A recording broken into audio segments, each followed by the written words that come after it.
Halo sahabat Ola Bola, sekarang Rizky lagi main-main nih ke Bandung. Nah, kita akan ngobrol-ngobrol dengan salah satu legenda sepak bola Indonesia, kiper legendaris yang sangat fenomenal. Pasti tahu dong siapa. Halo Bang Marcus Horizon, apa kabar? Baik, alhamdulillah. Itu lega dari seorang Marcus Horizon yang mengantar timnya. Gimana nih kesibukannya sekarang ini setelah pensiun? Kesibukan sekarang latih di Timnas U16 sama head coach-nya Coach Bima. Kebetulan ini juga lagi ada Liga U16 di Bandung. Oh, Jadi kita mantau, selain yang udah terpilih Timnas, kita juga mantau dari yang belum terpilih, siapa tahu mereka ada bermain bagus, kita rekrut lagi. selama berkarir nih menjadi pemain sepak bola dulu, ada nggak sih striker yang menurut Bang Marcus ini paling berbahaya gitu? Selama saya main bola dulu, striker kalau asing dulu De Poras, Oh, satu lagi Boas Salosa. kenapa tuh? Kalau Boas sih karena dia punya talenta ya, dia mempunyai skill yang sangat bagus, punya naluri cetak gol yang bagus. Kalau De Poras juga sama, dia mempunyai teknik, goal getter juga. Oke, Bang Marcus ini dulu juga pernah bikin Luis Suarez dan juga Edinson Cavani ketar-ketir loh guys waktu Indonesia melawan Uruguay di Ya. pertandingan persahabatan ya. Bisa diceritain nggak sih momen waktu itu? tuh Kalau gimana? dibilang ketar-ketir sih nggak tahu ya, mungkin saya yang ketar-ketir ya. Oh, masa? Karena kan kita tahu kita uji coba itu pas mereka juara 3 Piala Dunia. Ya. Mereka datang ke Indonesia dengan Uruguay dengan juara 3 Piala Dunia. Bayangkan uji coba sama Indonesia itu suatu Iya, kebanggaan. Ya tapi disitulah yang kita dapatkan mental kita sebelum KFF yang 2010 itu, mental kita diuji di situ di Uruguay, lawan Uruguay itu. Jadi ya saya sih sebagai penjaga gawang mah ya mungkin ini ujian buat saya gitu buat nanti ke AFF yang 2010. Jadi ya saya udah siapkan mental segala semuanya, konsentrasi, istirahat semuanya.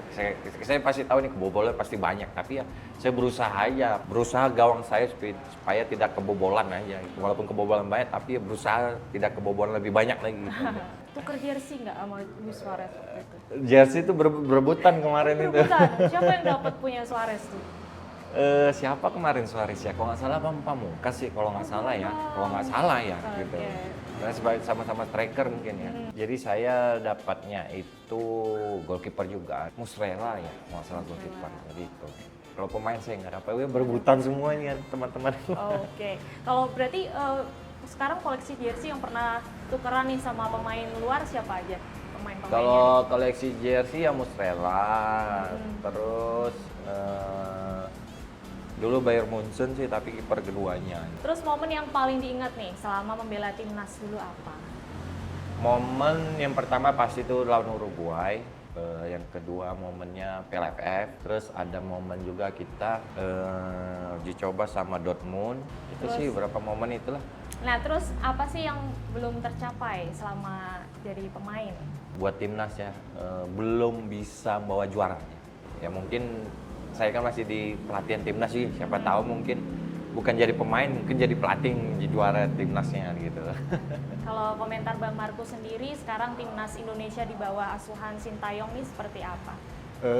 Kalau buat senior ya saya lihat asuhan dari Sintayong ini udah cukup bagus ya. Fisik juga sudah bagus, sudah dibenahi. Ya tinggal kita ngelihat nanti hasilnya gitu, nanti di Piala AFF ini. Terus kalau tanggapan Bang Marcus sendiri nih, sekarang kan mulai banyak nih pemain-pemain naturalisasi yang bermain di timnas Indonesia. Kalau Bang Marcus sendiri setuju nggak sih sebenarnya ada pemain naturalisasi seperti itu? Kalau menurut saya, kalau untuk senior saya setuju. Karena yang pertama bukan di Indonesia aja, di negara Eropa seperti Ya. Inggris, Jerman, Prancis itu mungkin banyak ada juga pemain naturalisasinya buat seniornya. Dan itu kalau untuk senior sih nggak masalah tuh buat naturalisasi. Gitu. Apa sih perbedaan sepak bola dulu sama sekarang? Kalau dulu kan banyak sekali nih striker lokal gitu. Nah sekarang sepertinya udah nggak seperti dulu nih, agak berkurang. Kalau Apa? dulu ya, dulu sama sekarang pasti beda karena sekarang sepak bola modern. Yes. Kalau dulu sepak bolanya filosofinya berbeda-beda. Kalau dulu saya sendiri merasakan sepak bola sekarang filosofinya itu penjaga gawang itu udah jadi penjaga gawang modern.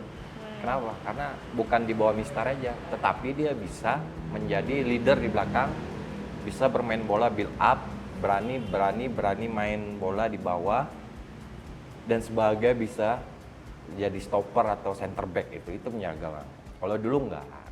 Makanya tuh ada beberapa perbedaan filosofi dulu sama sekarang. Siapa sih kiper di Indonesia sekarang yang bakalan jadi the next Marcus Horizon? Yes. Saya lihat banyak sekarang ya, Suhan Sintayong nih, penjaga gawang selalu bongkar pasang. Dan saya berharapnya nanti suatu saat di AFF ini bisa muncul penjaga gawang, karena saya tahu yang dibawa itu Riyandi. Mudah-mudahan Riyandi ini bisa menjadi penjaga gawang yang bisa untuk masa depan. Momen memalukan nih, momen memalukan yang pernah terjadi selama masih menjadi pemain. Momen saya penjaga gawang jujur pernah ya, namanya penjaga gawang juga manusia ya, bukan rockernya manusia, penjaga gawang juga manusia. Jadi pasti buat kesalahan. Gitu. Jadi saya momen dulu uji coba lawan Kuwait kalau nggak salah, Oman atau Kuwait, saya lupa tahun berapa. Itu saya di timnas itu saya pernah megang bola, saya pegang masuk bawah kolong gitu. Itu momen saya nggak terlupakan tuh. Jadi lepas bolanya. Mungkin karena memang hujan hari itu, jadi ya saya tangkap pas lihat ke bawah gitu, itu dicoba gitu. Kalau waktu bisa diputar kembali, inginnya main di posisi apa selain kiper? Kalau saya sih pengennya jadi striker. Striker, kenapa nih? Karena kalau jadi striker bisa cetak gol satu. Yang kedua, striker itu bisa buat penonton terhibur. Iya. Kalau penjaga gawang sih sebenarnya terhibur juga, tapi penjaga gawang bedanya tidak ada yang nolong. Kalau striker kan ada yang nolong tuh. Betul. Striker salah ada yang nolong pemain gelandangnya. Gelandangnya salah ditolong ada pemain back. Iya. Pemain back salah ada kiper. Iya, Kalau kiper salah siapa yang nolong? Nah, betul. Nah, sekali. kan? Cuma gawang sama jaring. Kalau pengen dulu nggak jadi kiper, itu pengen jadi striker ya. Pengen jadi striker. Disebut 2 back tengah yang menurut Marcus paling jago di timnas ketika main bersama. Hamka sama Nova. Why? Kenapa? Ya karena menurut saya mereka punya daya juang, kerja keras di bawah untuk menyelamatin supaya gawangnya tidak kebobolan juga gitu. Gimana sih tanggapan Bang Marcus sebagai penjaga gawang gitu? Kalau misalkan dalam sebuah tim kan striker cetak gol pasti yang diunggulkan nih striker. Pasti yang kelihatan striker. Padahal sebenarnya penjaga gawang punya andil yang sangat besar sekali untuk itu gitu. Tanggapannya gimana? Itu ya saya nggak tahu juga apakah tradisi atau enggak. Ya itu hal wajar, kita sebagai penjaga gawang itu pasti kalau satu buat kesalahan aja pasti dihujat habis-habisan. Padahal mereka tidak melihat apa yang kita lakukan, apa yang kita selamatin bola itu dari kebobolan. Ya. Itu mungkin tidak terlalu dilihat karena hanya kesalahan satu. Kayak sebagai seorang penjaga gawang ini harus mentalnya kuat, harus siap. Susah aja penjaga gawang ini sebenarnya.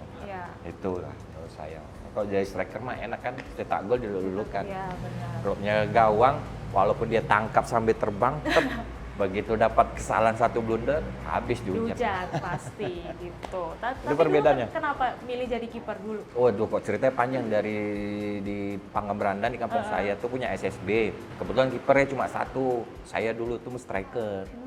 Dulu awalnya Jadi, striker. Jadi karena nggak punya penjaga gawang, ditunjuk langsung sama pelatih itu. Oh gitu. Karena saya badannya tinggi. Saya mau nggak mau ikutin instruksi pelatih, walaupun nggak bisa gitu. Ya udah, mulai dari situ saya kebobolan, emang nggak pandai kiper. Kebobolan, tapi saya belajar lihat di TV, belajar lihat orang main bola, kiper gimana sih ya gitu, saya pelajari. Pas final AFF Suzuki 2010, ada mafia nggak? Mafia apa nih? Mafia bola apa mafia tanah? Waduh, mafia bola, ada nggak? Sebenarnya gini ya menurut saya, itu pertandingan AFF internasional yang bisa kita bilang. Di situ juga AFF punya kondis yang bisa mengusut kalau misalnya ada tim yang bermain mafia seperti itu. Mereka sudah usut, ternyata tidak ada. Nah, hanya kita di Indonesia yang namanya dulu tahu sendiri, kita bayar netizen, terus banyak media-media online yang kita nggak ngerti.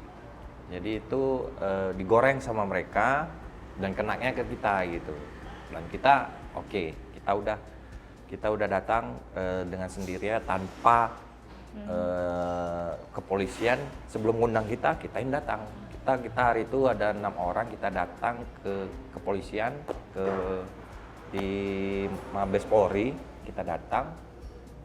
Kita siap untuk diperiksa dan mereka periksa rekening kita, mereka semua tanya, mereka cek semua itu dan ternyata itu tidak ada dan memang kita sebagai pemain itu wajar dikorbankan gitu karena tujuannya itu kita nggak tahu buat ke siapa dan ternyata waktu itu kan yang pemain kita FF itu tidak ada satupun yang tersangka dan hanya terakhir dengan kejadian itu berarti kebuka ke atasnya ada yang tersangka tapi bukan pemain kan dan itu tersangkanya bukan di Piala AFF tapi di liga-liga kan kita tidak ada satupun pemain gitu dan itu udah terbukti kan coba gimana lagi kita mau dibilang ada pemain yang mafia gitu kecuali pemain kita nggak tahu gitu nggak ada guys berarti nggak iya ada karena mafia. kita udah diperiksa ke polisi kan kecuali kita nggak ada diperiksa tapi kita ya namanya sebagai orang Indonesia yang taat hukum, kita bersedia kalau misalnya ada isu atau gosip yang dibilang ada kasus suap, kasus mafia, ya kita siap udah diperiksa gitu. Pesan dong Bang untuk supporter Indonesia. Buat supporter Indonesia, tetap jaga sportivitas, tetap dukung timnas Indonesia, baik kalah, menang, seri, dan tetap berdoa terus dan ikhtiar terus supaya timnas Indonesia juara. Ini satu lagi Bang, terakhir nih. Kapan balik ke PSMS Medan? Aduh, kalau balik itu ini udah sebagai pelatih ini. Aduh, saya belum tahu kalau balik ke PSMS ya, karena di PSMS juga masih banyak ada mungkin senior saya yang masih pantas ngelatih di sana. Jadi saya nunggu aja kapan saatnya untuk kembali ke PSMS itu belum tahu kan. Belum tahu. Terima Terima kasih Bang Markus atas waktunya. Yap. Sukses selalu, sehat selalu, salam Amin. untuk keluarga. Terima Amin, kasih. sama-sama.